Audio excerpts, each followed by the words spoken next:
Assalamualaikum, selamat pagi anak-anak. Bagaimana kabar kalian hari ini? Insya Allah semua sehat dan selalu semangat ya. Kita berjumpa lagi dalam pembelajaran matematika. Kali ini kita akan belajar materi baru tentang kecepatan. Sebelum belajar lebih lanjut, mari anak-anak perhatikan gambar beberapa kendaraan berikut ini. Dari gambar di atas, kendaraan apa yang bergerak paling cepat di antara yang lain? Ya, benar sekali, pesawat. Lalu, kendaraan apa yang paling lambat di antara yang lain? Sepeda.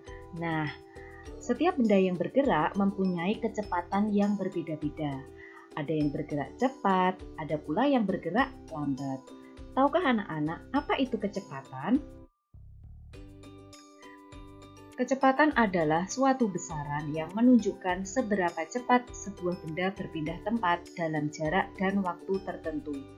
Oleh karena itu, kecepatan berkaitan erat dengan jarak dan waktu.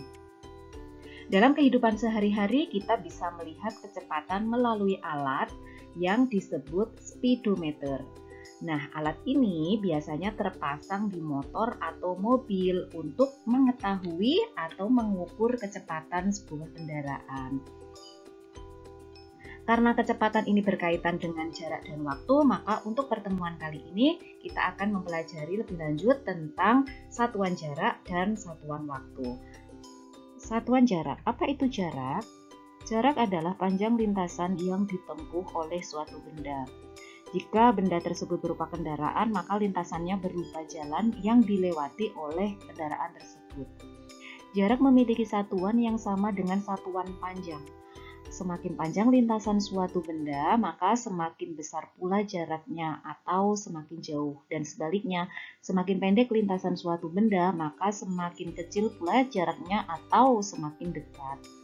Hubungan antar satuan jarak digambarkan dalam sebuah tangga seperti ini. Hubungan antar satuan jarak ini pernah anak-anak pelajari saat di kelas 3. Untuk kepanjangannya sudah tercantum di sini. Aturan perhitungannya, setiap turun satu tangga maka dikali 10.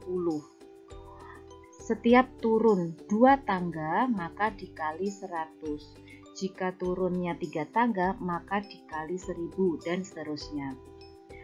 Jika naik 1 tangga maka dibagi 10. Jika naik 2 tangga maka dibagi 100 dan seterusnya. Jadi diingat jika turun itu dikali, jika naik maka dibagi. Seperti apa contoh dalam kehidupan sehari-hari? Rumah Gavin dan rumah Alia berjarak 60 meter. Berapa kilometer jarak rumah mereka? Di sini jarak 60 meter akan dijadikan kilometer. Kita lihat di hubungan antara satuan jarak. Meter ke kilometer ini naik. Naik berapa tingkat? Kita hitung. 1, 2, 3. Naik 3 tingkat, artinya dibagi 1000. Jadi 60 dibagi 1000. Bisa kita tuliskan dalam bentuk pecahan. Pecahan dengan penyebut 1000 artinya ada 3 angka di belakang koma. Maka hasilnya adalah 0,060. Nah, di sini bisa kita hitung ya, 1, 2, 3. Ada 3 angka di belakang koma. Karena angka 0 di paling belakang setelah tanda koma ini bisa kita hapus, maka tidak perlu kita tuliskan. Jadi jarak rumah Gavin dan Alia adalah 0,06 km. Contoh soal yang lain. 2 km sama dengan berapa m?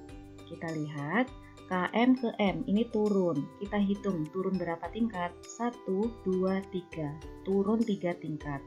Jadi dikali 1000. 2 kali 1000 sama dengan 2000 meter.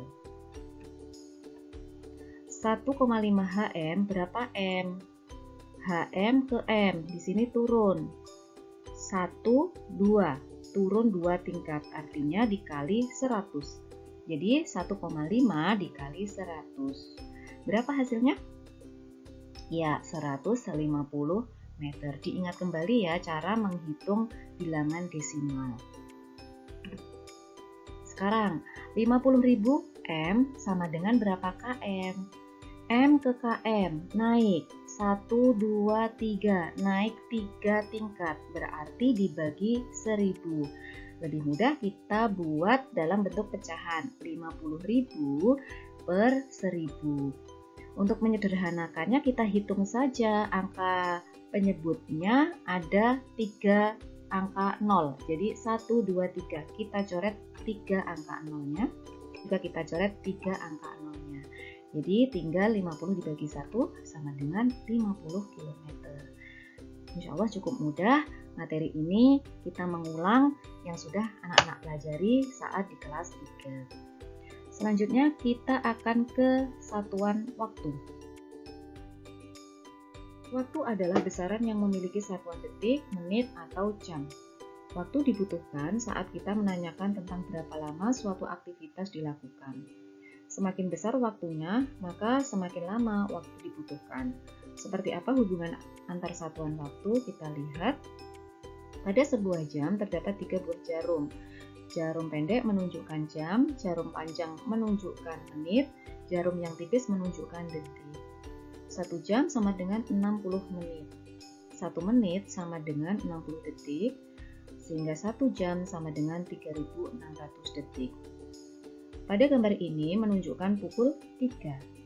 1 jam berikutnya adalah pukul 4, di mana jarum pendek menuju angka 4, kemudian jarum panjang akan bergerak 1 putaran penuh menuju ke angka 12. 1 putaran penuh artinya 60 menit, karena setiap 1 angka adalah 5 menit. Jika 12 angka, maka 12 dikali 5 yaitu 60.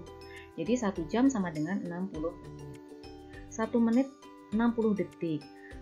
Biasanya pada jam itu ada tanda garis-garis ya, di mana 1 angka ada 5 garis. Setiap 1 garis menunjukkan 1 menit. Nah, 1 menit itu ada 60 detik. Untuk menyelesaikan soal tentang waktu, kita bisa membuat tangga seperti ini dengan aturan setiap turun 1 tangga dikali 60, naik 1 tangga dibagi 60. Kalau turunnya 2 tangga berapa?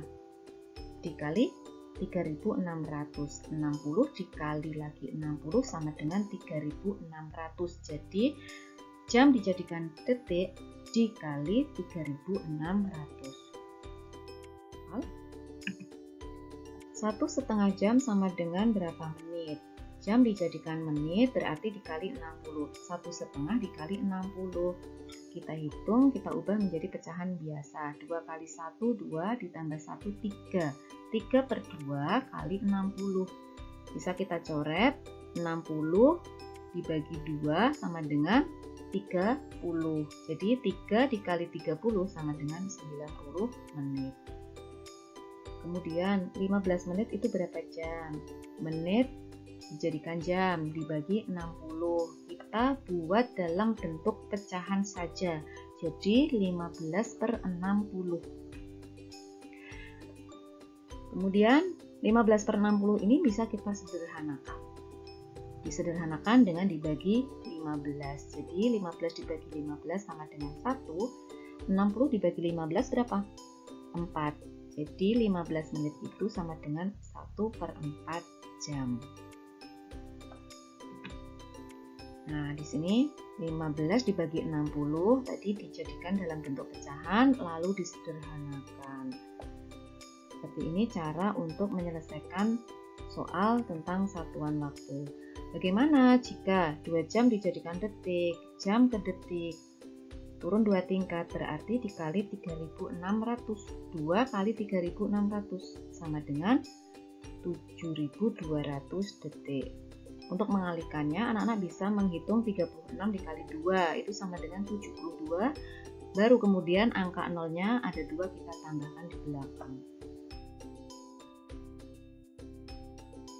Anak-anak, dalam kaitannya dengan kecepatan ini, waktu itu menunjukkan berapa lama suatu aktivitas dilakukan, sehingga anak-anak juga perlu tahu bagaimana cara menghitung lama waktu.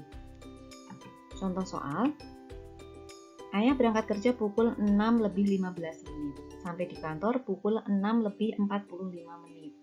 Berapa lama perjalanan ayah sampai di kantor? Untuk menyelesaikannya, kita tuliskan jam tiba di kantor, yaitu 6.45. Kita kurangi dengan jam berangkat, yaitu 6:15. Kita bisa tandai dengan garis ya.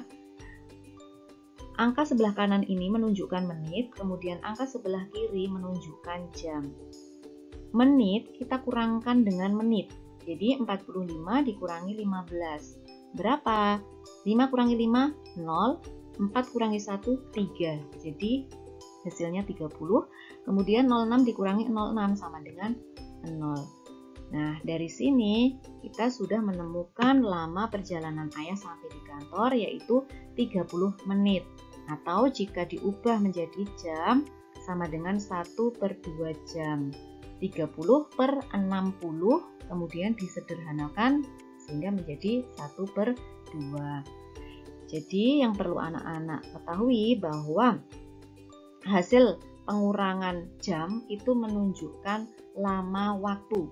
Di sini bukan menunjukkan pukul 00:30 menit, tetapi lama waktu, yaitu 30 menit.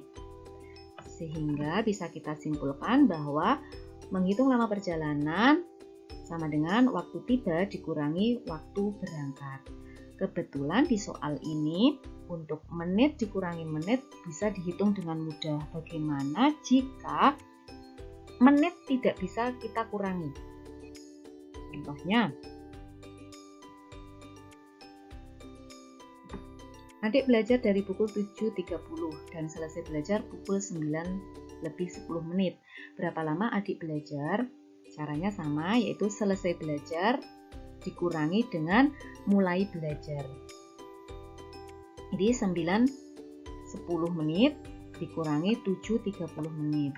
Nah, di sini menit dikurangi menit, 10 dikurangi 30 tidak bisa. Maka kita meminjam 1 jam. Meminjam 1 jam ketika pindah ke menit, maka akan berubah menjadi 60. Nah, kemudian kita bisa tulis ulang perubahannya. Jadi 9 sudah dipinjam, jadi 8 ya.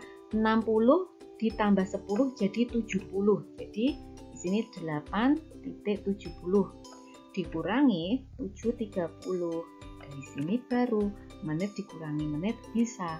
70 dikurangi 30 berapa? 40. Kemudian 8 dikurangi 7, 1. Jadi lama adik belajar adalah 1 jam 40 menit. Nah, seperti ini anak-anak cara menghitung lama waktu suatu kegiatan. Sampai sini materi hari ini, semoga anak-anak bisa memahami dengan baik. Dan setelah ini akan ada tugas yang harus anak-anak kerjakan untuk mengecek pemahaman anak-anak semua. Terima kasih atas perhatian anak-anak semua. Tetap semangat dan jaga kesehatan. Ibu akhiri, wassalamualaikum warahmatullahi wabarakatuh.